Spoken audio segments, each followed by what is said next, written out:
च्या अगोदर पण होती की 83 क्रमांकाला जर मराठा आणि कुणबी आहे तर आपल्या नेत्यानं जाणून बुजून काही आमिषे आपल्या नेत्याला दिलीत की काय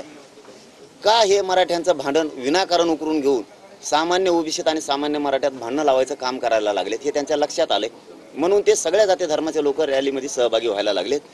आता तरी सरकारनं आणि ओबीसीच्या मुकादम जो आहे येवल्याचा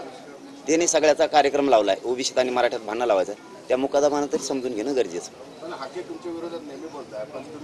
तुम्ही सतत म्हणताय की मला धनगर समाजाचा कुणीही माझ्या विरोधात नाहीये ओबीसी समाजाचा कुणी विरोधात नाहीये तुमच्या टीका होत असली तर ही तुमची भूमिका काय? नाही आता शेवटी काय असतं ज्यावेळेस आपण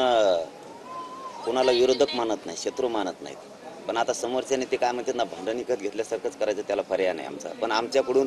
कधीच ओबीसी बांधवाला गाव खेड्यातल्या एकाही मी आजपर्यंत 10 महिन्यात दुखवलेलं नाही कोणत्या नेत्याला पण नाही त्यांच्या कोणाच्याच ते एकटा सोडता त्याला सोडणार नाही कारण त्यांनी ओबीसीचं सुद्धा वाटोळं केलेलं आहे आणि मराठ्यांचं सुद्धा इतकं ते जर स्वतःच्या एसटी आरक्षणासाठी लढले असते तर आतापर्यंत एसटी आरक्षण धनगर बांधवाला मिळालं पण असतं। आपली विधानसभेची कशी तयार राहील आपल्याला जर आरक्षण नाही मिळालं तर विधानसभेची आपली तयार कशी राहील? आता ते 13 तारखेपर्यंत शंभूराजे साहेबांवरती विश्वास टाकलेला 100% आम्हाला ओबीसीतून आरक्षण मिळत आमच्या मागणीप्रमाणे सगळ्या सोयऱ्याची अंमलबजावणी आमच्या व्याख्याप्रमाणे सरसकट मराठ्यांना कुणबी प्रमाणपत्र द्यावेत ही पहिल्या दिवसापासून मागणी बदललेली नाही। कुणबी आणि मराठा एकच आहे 83 क्रमांकाला ओबीसीच्या यादीवरती कुणबी आहे ज्या 180 जाती घातल्या आता त्या 300 350 400 झाल्या म्हणजे बाकीच्या जाती ह्या पोट जाती उपजाती म्हणून घातल्यात त्यांचा आणि यांचा व्यवसाय एकच आहे म्हणून त्यांनी घातल्यात। मग कुणबी मराठ्यांचा व्यवसाय शेती आहे बाकीच्या महाराष्ट्रातल्या मराठ्यांचा व्यवसाय शेती मराठ्यांची पोट जात म्हणून कुणबी ओबीसी आरक्षणात जात नाही का बाकीच्या कशा गेल्या त्यांचा आमचा व्यवसाय तर एकच आहे त्यांचा आमचा रोटीबेटी व्यवहार पण होतो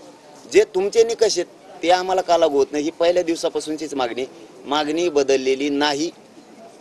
आणि कोणी किती म्हणलं बदलली तर ती बदलत नाही। हैदराबादचं गॅजेट आहे सातारा संस्थांचं आहे बॉम्बे गव्हर्नमेंटचे सरकारी नोंदी आहेत फक्त त्यांना बोलता येत नाही म्हणून छगन भुजबळांनी एक काम केले